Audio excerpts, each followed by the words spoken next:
Hello and welcome to Thaiger Bites. We're back on a brand new week with a brand new episode and the return of Sir Tim Newton. Tim, welcome back.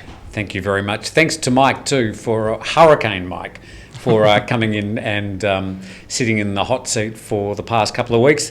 And thank you to coffeeculture.asia for becoming a sponsor of the program. That's right. We do have fresh coffee from Coffee Culture, who provide roasted beans and grounded beans from Thai local coffee roasters all across Thailand and all across the world. So you can visit www.coffeeculture.asia to buy your coffee today. And they've given us these beautiful mugs. There's only 100 of these. 100 in the entire world. Until somebody orders number 101, then they'll get another 100. Am I right? Am I right? And this is a special mug in collaboration with a Thai artist. So these are hot commodities. You can purchase them on the website. Link in the description below. Right, let's get on with it. Thank you, Coffee Culture, for sponsoring us. I've got my first comment here today regarding the new tax on alcohol, that they're going to reduce it by 50% on the duty tax. And we spoke a lot about that on Good Morning Thailand, if you want a bit of an in-depth discussion on that one. That is right. So my first comment is here from ZR Garden, who says, yes, it was the high cost of Budweiser that was stopping me from moving to Thailand. 1 week they announced a program for visas for people who earn $80,000 per year. This week, we need to make beer cheaper for foreigners. I think Thailand could win the most bipolar government in the world award. I would also like to add the reopening of Thailand being changed from October 1st to 15th to 26th to that. What do you think about this, the most bipolar government in the world? Well, they seem to change their mind a lot. There's a lot of things happening at the moment, not just in Thailand, but around the world. But there does seem to be a certain way of doing business with policy in Thailand, where they sort of throw it out there. Here's an idea we've got, and let social media comment on it for a few days, and they go, they don't like that one, so we'll have to come up with another idea. So look at policy on the run, I suppose you'd call it. There doesn't seem to be a lot of long-term planning with this particular government. We'll let you make your decision on how they do it or the quality of their decisions. But on a day-to-day basis, at the moment, especially about these reopening dates, there is a lot of change, and it makes us look stupid because we're publishing all this news, and then 24 hours later, they've changed their mind. So be it. We'll do our best to keep you up to date as best we can. Wall-I 364, or it could be Wally E 364, I don't know. And talking about the reopening of Thailand, says, are they kidding? As soon as there is a green light, Thailand will be flooded with tourists. I'm bringing my fiancée from Thailand. So I assume she's already left the country, and they're going to come back to Thailand for a visit. He's saying, lie, that they're going to be flooding back. So I'm not quite so sure. I think the tourism is going to be a long recovery over a decade or more. They thought the tourists would be flooding back when the Phuket sandbox happened. Apparently not. No. Right, I have a comment here from Aboda Zafir, who is a fan of Mike from last week, and he says, I think it's been a fun 2 weeks with Mike on as a presenter. I hope we can see him on as a guest in the future. Thank you, Boda, for the comment. We will definitely bring Mike back on a special. If we reach 100,000 subscribers, Boda, for you and all the presenters, the viewers out there, we will bring a special Mike Goes All Out Rage episode. Is it Mike or is it the dog? Really? Let's get to the nub of this. Charlie is a Jack. Charlie. I forgot the name of the dog. Charlie is a Jack. Is he a dog or is he a deformed cat? He is a gorgeous, manly man dog. That's what he is. Really manly. A little bit effeminate. In fact, I'm questioning Mike's sexuality with a dog like that. It takes a real man to have Charlie as a dog. Charlie's the best. It's fairly true. Casey Wagner says, where should I go to find the new visa or certificate of entry requirements for Chiang Mai or Bangkok? There's nothing new on the Los Angeles Embassy website. If you are overseas and you want to come to Thailand at this moment, your first port of call is your embassy. Okay. There's plenty of information online, and we can probably recommend tatnews.org. That's the Tourism Authority of Thailand's news site, tatnews.org. They've got a lot of the requirements there. But some countries can come at the moment, other countries can't. And they update that information every 15 days. So the safest thing to do, despite that you may not be able to find information on the website, is go to your local embassy, ring them, persist, annoy them. That's really your first port of call. Okay. Right, Tim, I've got a comment here from Morpheus, who's the Thaiger legend. Hello, Morpheus. The dentist I use here in Isan country is better equipped, modern and cleaner than my home country in Australia. Dentists? The dentist, yes. Okay. And at half the price. Keep in mind, it took me 3 attempts to find a good dental clinic. Some here are a bit doggy. I think he meant dodgy, but he says doggy. Thank you, Morpheus, for the comment. I think he's talking regarding the healthcare system. We had an episode last Friday on Good Morning Thailand. I agree with you, Morpheus. The dentists in Thailand are very, very good. And Thai people in general have amazing teeth. Most of your Thai colleagues, you might have noticed, have very white, clean, in-shape teeth, not talking about any other countries, but Thailand in general has very good dental care, and there are many, many dentists available here, most of them very good. I think dental care in Thailand is very good. Yes. The quality of the dentist is very high, and they are really cheap. Yes. Compared to an Australian dentist, I would say it's 90% less. I've had very good dental care here. I don't have any holes in my teeth, and I have all my teeth. That we know of. They're my own teeth. I paid for them myself. From Andreas Schneider, Jett, speaking of the host of Thailand News Today, has great delivery with just the right level of sarcasm and informative content. I watch all the channels for different reasons. Tim and Jay are great too. Oof. Thanks, Andreas. Thank you. You're in the good books. Right. I have a comment here from Easter Bunny, who says, Easter Bunny. If you're a person who is 60 up, it's quite insane price for health insurance in Thailand. Well, depending on your money, of course. Right, this is another comment regarding health insurance in Thailand. So, Tim, I guess this question is something that I can only ask you. If you're 60 up, is it insane? Is a health insurance expensive in Thailand? Yes. Yeah, health insurance can be a bit of an issue. The older you are as an expat, the more difficult it does become. Which makes sense. You are now required on a retirement visa to have health insurance as a person who's like a non-immigrant with a work visa, like myself. I also have private health insurance.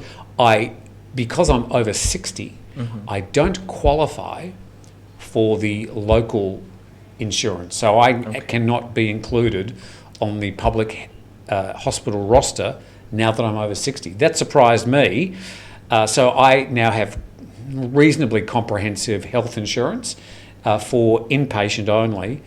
So I'm sort of, I don't know, tier B or C or something, and it costs me about $50,000 a year.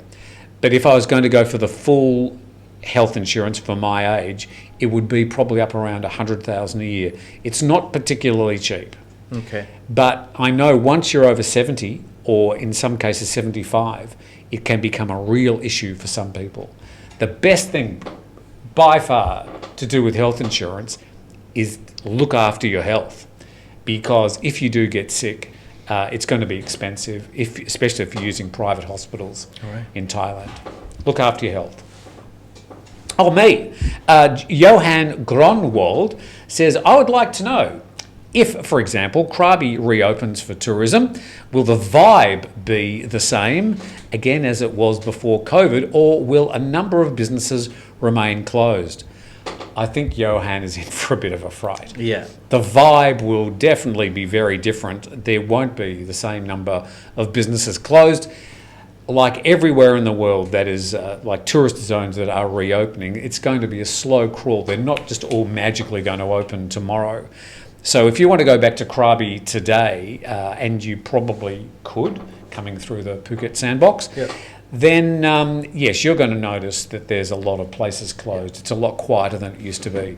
I was there about 3 or 4 months ago, And it was still a beautiful place, lovely place. I was just about to say, it depends on why you're going to Krabi. I think coming from Phuket, I go to Krabi because it's a lot more quieter. It's very beautiful. You can take a long-tail boat to nearby islands. So I go there because it's quiet. So if you're into that, great time to go to Krabi. What's the name of the beach? Ao Sang Beach? What the main beach at Krabi? I always go to Railay. What's it called? Ao I'm looking Nang. stupid. Ong Sang. Ong Sam, definitely not Ong No, Sam. that's Aung San Suu Kyi. The name of the main beach. Ao Nang. Ao Nang. Is it Ao Nang? Oh, it's Ao Nang, yes. Ao Nang. So if you go there, the whole tourist strip, Yep. there's only about 20% of the shops open when I was last there. So the vibe is going to be different, Johan. And you can go to Kotlanta, many places in Krabi. Right. Moving on to the next comment is from Graham Weatherall, who says, why do the majority of commenters on here hide behind a pseudonym? Graham, mostly because so they can get away with whatever they want to say. And or, when you are anonymous, you don't have to deal with the Feedback from us. feedback from us or anyone else in general. You can be whoever you want. You could be a dog behind the keyboard and type. Not a lot of dogs Allegedly. type. Well, I would say that I just find it a little bit rude. If we're here, our faces here, you know who we are, we're just hanging out and you can see us for who we are. And then if you want to troll us, that's fine. We're happy to accept the criticism. But if you're doing it behind a pseudonym, well, it's just a little bit pathetic, a little bit cowardly. And we really love going for the people who use their names. There's a photo of them. That's just easier for us to relate to the people who are commenting about us, especially if they want to have a go at us. That's fine, but who are you? right. Again, this comment is not for everyone with a pseudonym. Some people might be less confident and therefore, want to change the name. That's completely fine. It's directly for the people who decide to troll with a fake name. Yeah, a bit rude. Shaneo Traveller, I think also another one of our Thaiger members. Thank you very much. And this relates to one of the stories Jett had on Thailand News Today on Friday. 10-year overstay, that's incredible. I wish I could pull that off. 555, ha ha ha. So, there have been some people caught on overstays who have stayed for long periods, like 10 years. How could you avoid getting caught in 10 years? You'd literally have to live as a goat herder in Prachuap Khiri Khan. Well, I thought the story was a bit strange because in the story they said she was walking around and the police randomly asked her for her papers. How does that happen? If you're just walking around and the police just came and asked me, "Oh, can I have your credentials?" I'd be like, "Why? Why are you bothering me?" They're entitled to do so. And they are, but it's strange. I feel like, someone has told on her. Sure, It's not probably. often a police officer would come up to you and be like, "Can I see your visa?" Well, if you drive, Yeah. you are going to be stopped at checkpoints from time to time. Yes. It happens to me, I don't know, once a month. Okay. And I just show my passport, my work permit, and off I go. But how you could actually, well, you're not going to go to immigration, of course. Yeah. But there's a lot of other things you need to do where you need a work permit or a passport and to be able to slip through the system for 10 years. Maybe she was hiding in plain sight. She goes to the immigration office, can't really speak much, just to, keep appearances that she's doing it. So people are like, "Oh, I see her every 6 months, 3 months." Well, I think if you can avoid detection for 10 years, you should get a special visa Yep. and be allowed to stay here. That's right. You need a pat on the back Yep. and a well done, sir. A ninja camouflage visa. Yes. Me or you? You, please. Johnny Hicks says Thailand will never open while they're using the RT-PCR test, as it will always, he says, give most false positive results, and mass vaccination will achieve absolutely nothing as the vaccines do not have any long-term effect. Well, there's two complete pieces of misinformation in that particular comment. Thank you very much, Johnny. But if you want to spread misinformation like that, we'll probably fire back at you or just delete the comment. Right, I have a comment here from John Ganari who says, "Man, I wish I had half the head of hair as Jeff. Damn good looking man." I believe John is referring to Jett from Thailand News Today. John, me and you both, and definitely Tim. It's a week. It's definitely a week. He's got a couple of them, let's be honest. It's out there. And now I'm back. No longer is Jett the best looking guy on the Thaiger. Just the way it is. Thank you, John. It's the truth. Nimi Paxima says, I miss Thailand badly, but I still refuse to be forcibly trapped in a room for a week or two on arrival. I think this is going to be the nub of the issue with reopening Thailand, that they're going to have to get rid of the quarantine at some stage if they want to get any sort of mass tourism again. If they want to have the floodgates open and people come back in numbers, it's the quarantine that is the big stumbling block and will remain so for countries around the world. So the more they can get the vaccinations rolled out, the quicker they can get these the quarantine removed. I think that's fair to say. Right. Tan Chai, this is the last one. Tan Chai says, Singapore, with 85% vaccinated, now are having 900 plus daily cases from just 30 cases less than 1 month ago. Mm-hmm. Should Thailand reopen? So Singapore, like most other Southeast Asian countries, has had a big problem with the rise of Delta variant cases. I checked Singapore's numbers this morning, 1,000 new infections yesterday and 60 deaths. So they are having a big change in the situation in the island nation of Singapore. They did have it in the very early days well under control. And like Thailand, people from around the world said, well done, Singapore, well done, Thailand. But now we're all suffering this Delta variant, which has changed the game. Yep. Thanks, Tan. All right, thanks for the comment. All right, that's it for today's Thaiger Bites. We'd like to say thank you to our sponsors, Coffee Culture, once again. Get the mugs, buy the coffee, visit their website on www.coffeeculture.asia. Thank you for being a sponsor. And I'd like to thank Tim. Oh, it's been a pleasure. It's been a pleasure. And Jason behind the buttons. Thank you for joining us. We hope you've enjoyed today's show. Please leave a comment below if you like, and press the like button and subscribe if you liked the show. We'll see you tomorrow. Have a great Monday.